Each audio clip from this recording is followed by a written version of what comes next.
You wake up feeling drained before the day even begins. You try to push through, telling yourself you just need to work harder, sleep more, or maybe take a vacation. But deep down, you know the problem runs deeper than fatigue. It's not just physical tiredness, it's emotional exhaustion.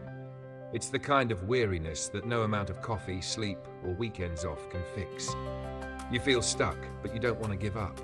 You want to rebuild your energy, not by escaping your life, but by learning how to live it differently.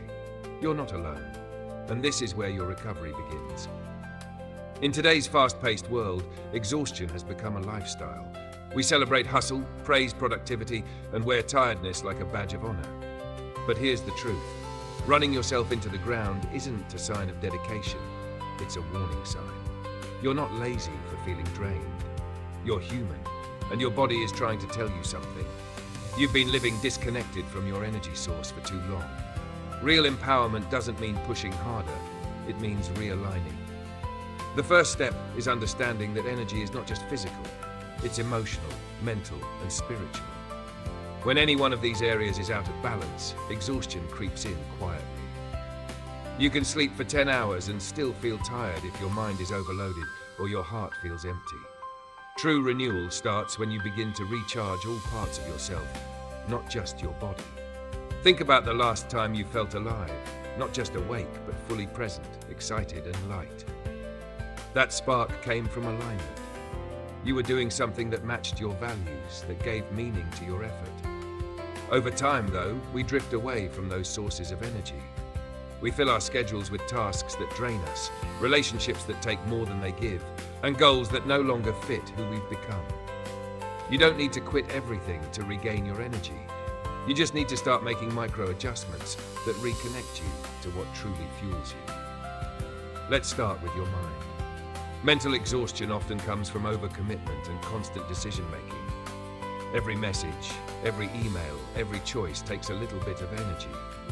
Over time, you end up in what psychologists call decision fatigue. You're so overloaded that even simple decisions feel monumental. One of the fastest ways to rebuild mental energy is to simplify your life.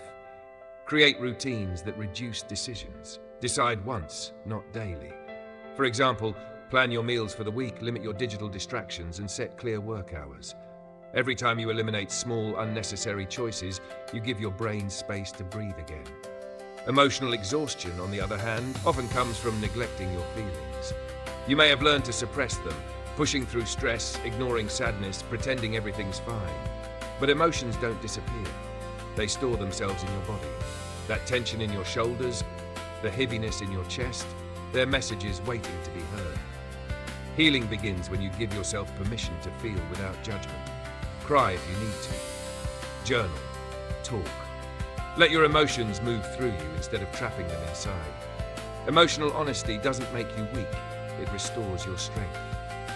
Then there's spiritual energy, the sense of connection and purpose that keeps you going even when life is tough. Many people lose this when they get caught up in survival mode. You wake up, work, scroll, sleep, repeat, and slowly you forget why you're doing any of it. Rebuilding spiritual energy doesn't necessarily mean religion. It means reconnecting to something larger than your to-do list. Spend time in nature. Practice gratitude. Reflect on what really matters to you. When your actions align with your deeper values, even hard days feel lighter. But here's the paradox. You can't heal from exhaustion by doing more healing activities. You can't schedule recovery the same way you schedule meetings. Real rest happens when you stop forcing and start allowing. That might mean doing less, sitting in silence, or giving yourself unstructured time. At first, it feels uncomfortable because you're so used to being productive, but the discomfort is a sign you're learning to rest again. Stillness is not wasted time. It's where your power regenerates. Another key to rebuilding your energy is redefining what enough means. So many of us are trapped in the illusion of constant improvement. We think we have to be better, faster, more successful to deserve peace. But the endless chase for enough is what keeps us depleted.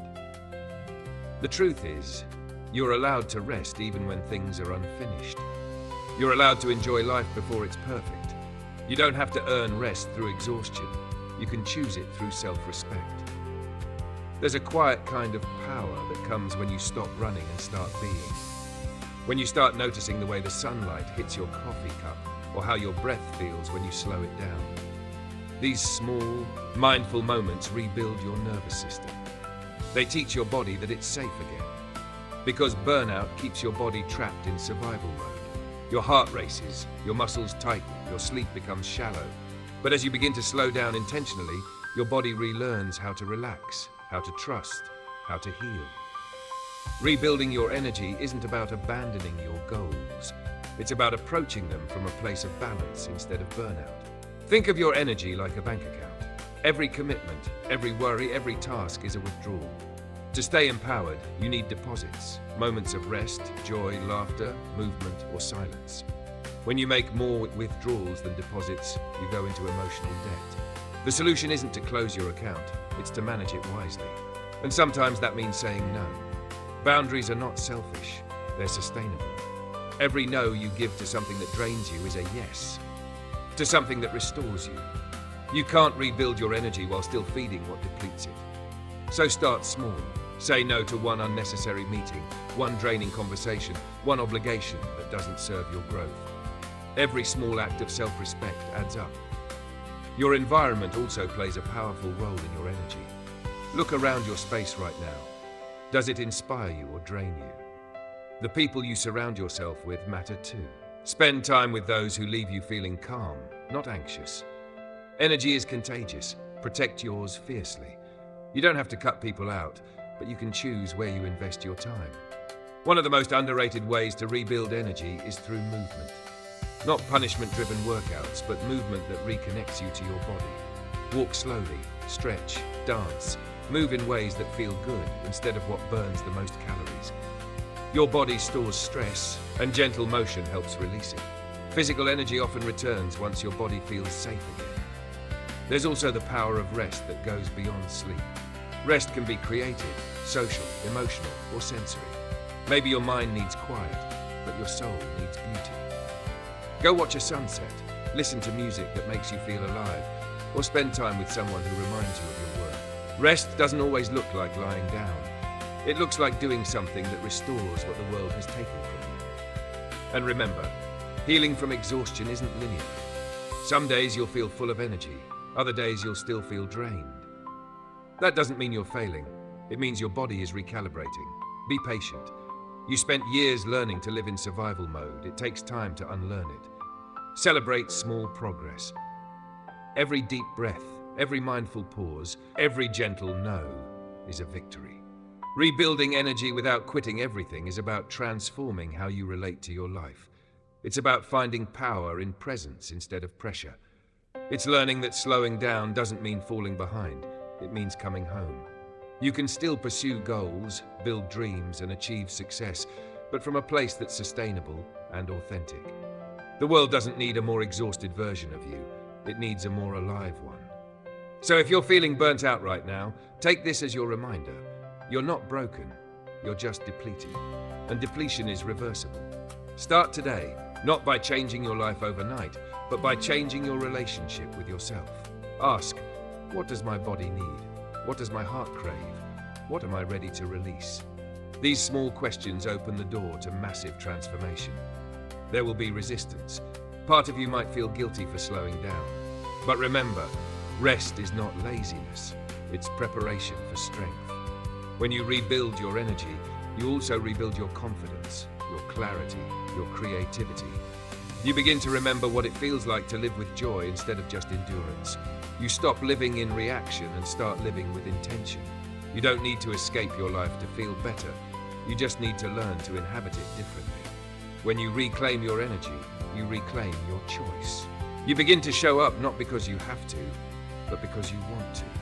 And that's when everything changes. Life feels lighter. Work becomes meaningful again. You laugh easier, sleep deeper, and breathe freely. The journey from exhausted to empowered is not a straight line. It's a spiral.